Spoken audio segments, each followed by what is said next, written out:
Have y'all heard that the first ever Kentucky Derby was run today in 1875, and the winning jockey was so drunk he could barely stand for the victory photo? Coming at you.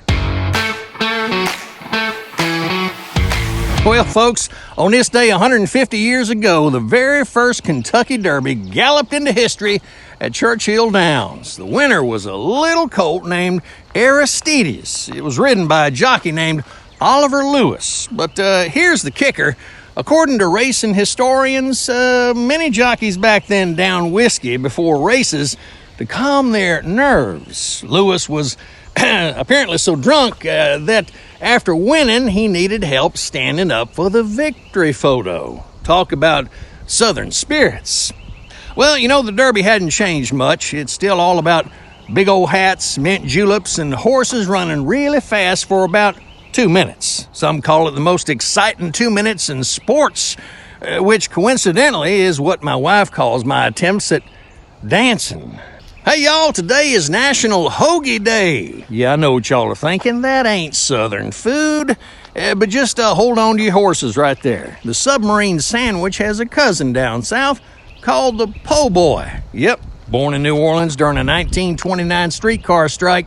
It seems that when striking workers had come to a restaurant owned by former streetcar conductors, Benny and Clovis Martin, they'd say, "Here comes another po' boy." And the name just kind of stuck. Just like a good Southern po' boy, a proper hoagie needs quality bread, generous fillings, and enough napkins to mop up those delicious mess you're gonna make.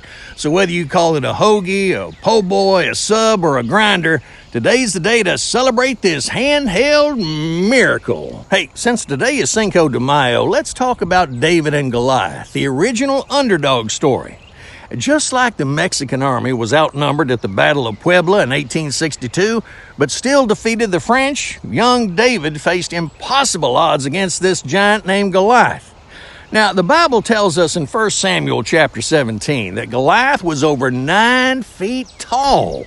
I tell you, folks, that's taller than any NBA player. But with faith, courage, and one smooth stone, old David overcame. This reminds us that sometimes the good Lord helps the underdog triumph against all odds, whether you're fighting giants or just trying to resist that second helping of cobbler.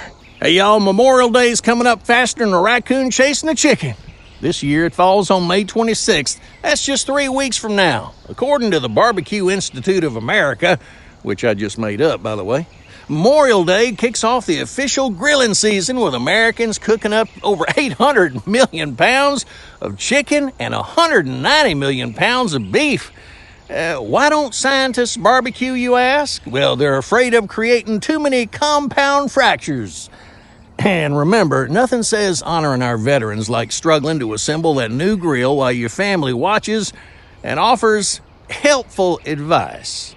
But in all seriousness, folks, take a moment between bites to remember what this day is really all about. It's about honoring those who gave all for our freedom. Hey, that's all for today's Have Y'all Heard, because now y'all have. Leave a comment if you're smart or smiling or hungry. Until next time, later taters.